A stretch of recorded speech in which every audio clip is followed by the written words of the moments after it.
Hello, this is Do, and today I'm going to be reviewing my mod Amazing Follower Tweaks, commonly referred to as AFT. This is the Fallout 4 edition. So what will happen when you install AFT?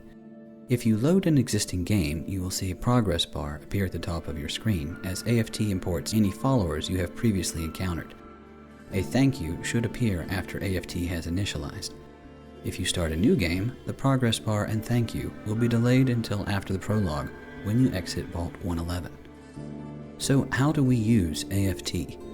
Once initialized, you should see 3 new items in your inventory. The first item is the AFT README under Miscellaneous. It is an abbreviated version of the real README you can find online. The second item is the AFT Settings holotape, also found under Miscellaneous. Use the holotape to configure global settings. For example, do you want your followers to become invisible when the player is sneaking?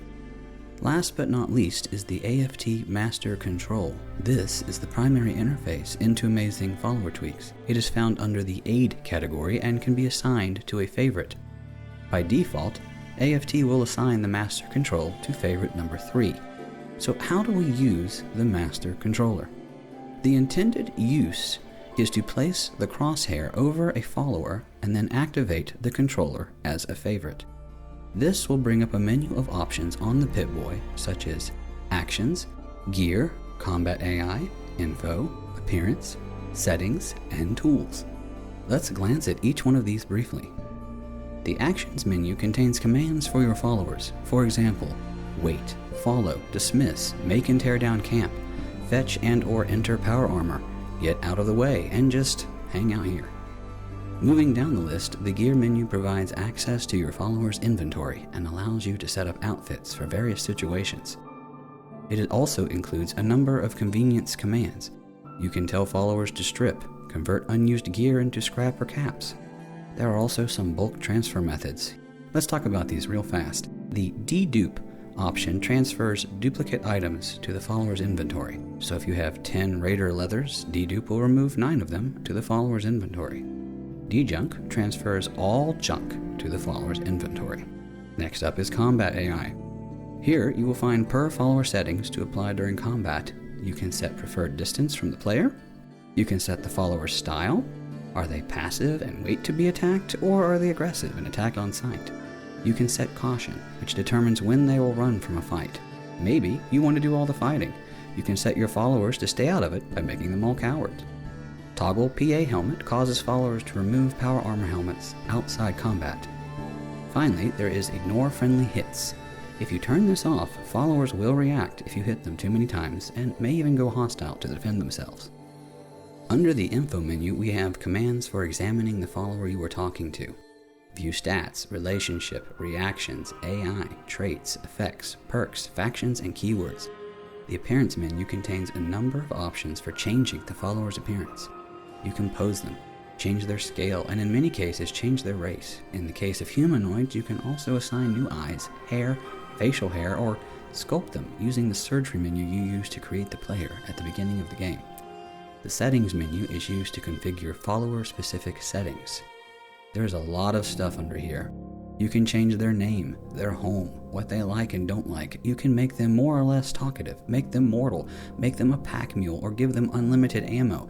You can have them watch the player and draw their weapon, or get in and out of power armor when the player does. You can make it so that they won't set off traps or mines. You can even turn on kill tracking if you want to know who delivers the most killing blows. Finally, we come to the Tools menu. This includes things I felt should be available whether you have followers or not. For example, this is where you come if you lose someone and need to find them. If you happen to be standing in a settlement, this is where you'll find the settlement commands. Settlement commands include scrapping the settlement and building fences or prefabs. This is also where you come to unmanage a follower if you reach the managed follower limit and need to get rid of someone.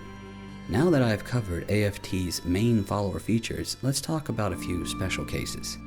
If you activate the AFT Master Control and the crosshair is not hovering over anyone, it effectively selects everyone.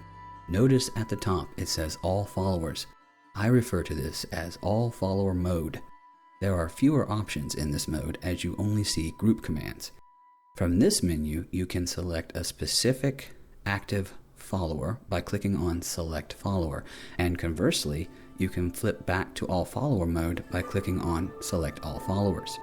You can use All Follower mode to issue commands remotely when a follower is nowhere to be seen. Finally, if you place the crosshair over someone who is not a follower and not managed by AFT, the Master Control will bring up a special menu that allows you to force recruit any person. So you can use AFT to import just about anyone you want. There are some exceptions. For example, you can't force recruit Kellogg or Dr. Amari or other NPCs vital to the main quest. But most NPCs can be imported, including cats and dogs and anything that's not hostile to the player. So now that I have covered AFT's main follower features, let's outfit a party of followers. In this example, I have Curie, Strong, Preston, Kate, and Nick. We will start by changing Curie to a different model. Notice she can be uploaded to a robot or human body. We can then fine-tune her appearance using Sculpt. In Curie's case, the Sculpt changes will not take effect until we fast travel or go through a door that causes a loading screen. A minor inconvenience, but hey, you can sculpt Curie. I'm also going to change her combat AI so that she is passive and cautious, but likes to stay near the player. This aligns more with her personality. With Strong, I prefer him as a dog. In fact, as a dog, I find him to be one of the most amusing NPCs I've played with in memory. Let's just pretend the Institute made a synth dog that malfunctioned, and now sports an ego. Preston is too uptight, so we give him some clothes and an attitude adjustment so he looks, well, fun and not so judgmental. We will give him a machete because, let's be honest, Preston needs a little crazy. Given Kate's background, I always envisioned her as being more buff. I'll give her some longer hair to help offset her shoulders. Finally, I can totally see her sporting some post-war enhancements like synth eyes for improved combat prowess. We are going to assign Kate to some power armor and also update her settings so that the power armor doesn't take damage during combat.